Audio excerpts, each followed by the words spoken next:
साथियों, आज हमने देखा कि पिछले टर्म पर हमने आपके लिए 6 का नियम पढ़ाया था बहुत ही अच्छी तरीके से, और 6 के नियम में हमने ये बताया था कि जो संख्या 2 और 3 के फैक्टर से कट जाती है वहां पर 6 का नियम होता है।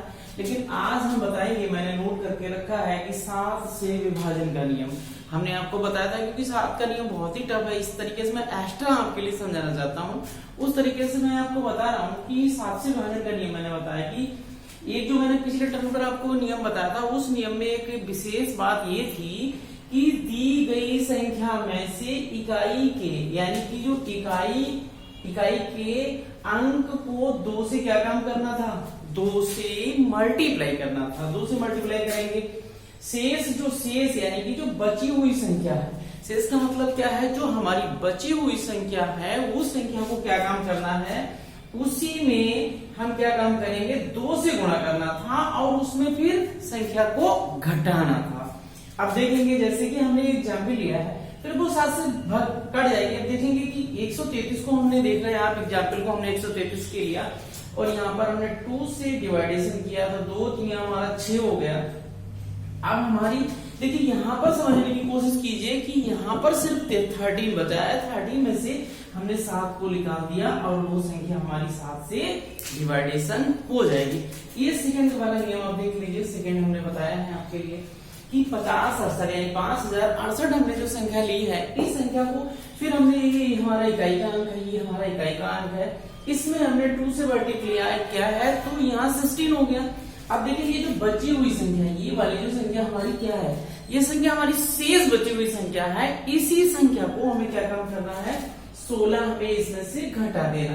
तो 4 9 0 बचा, ये आराम से हमारा 7 से डिवाइडेशन हो जाएगा।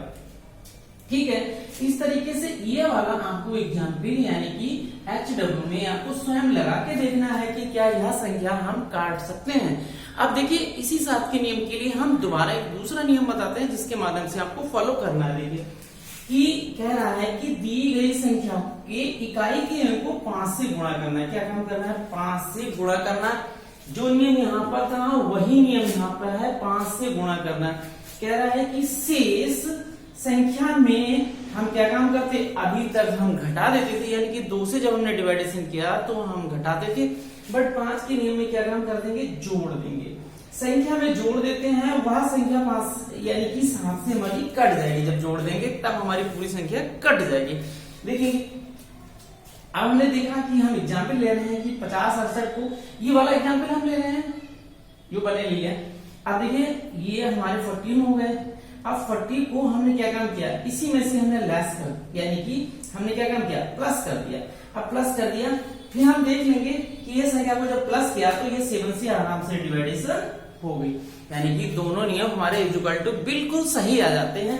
अगले देखेंगे कि अगला हम नियम देखते हैं कि दूसरा वाला एग्जाम्पल, ये सेकंड वाला एग्जाम्पल देख लेते हैं कि 4494 ये हमारी इकाई का अंक है। सबसे मेन चीज इकाई वाला अंक आपको ध्यान में रखना है। इसे हम 5 से डिवाइडेशन करेंगे, 20 हो गया। अब 20 के लिए क्या काम करेंगे, इसमें हमें क्या काम करना, प्लस करना। अब हमारी ये संख्या हुई, अब इसे हमें क्या काम करना, 7 से डिवाइडेशन आराम से हो जाएगी।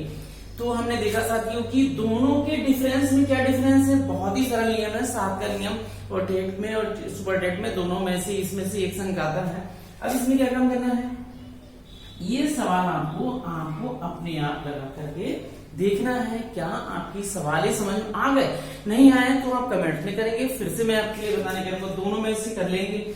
और दी हुई, क्योंकि ये मैंने आपको लिखा है सीटेट, टेट, सुपर टेट, यानी कि संख्या पद्धति का नियम, यानी कि 2 मार्क से एंड 3 मार्क के क्वेश्चन दोनों परीक्षाओं में हमारे सुपर तरीके से आते हैं। तो आपको यह नियम समझना बहुत ही आवश्यक था। इस तरीके से मैंने अलग से इसके लिए समझाया 7 से विभाजन का नियम।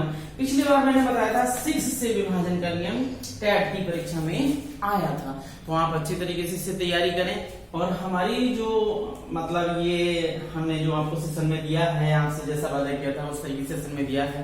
तो इसे जैसे आपने अगर बहुत ही अच्छा लगे तो आप क्या काम करना, यह 2 चीजें कार्य करना है। हम आपके लिए इतना समय दे रहे हैं तो आप भी सिर्फ इतना कार्य करना है, और उसके तरीके से हमें क्या काम करना है, प्रमोट आगे के लिए करना है, जिस तरीके से हम आपके लिए काम कर सके। जय हिंद।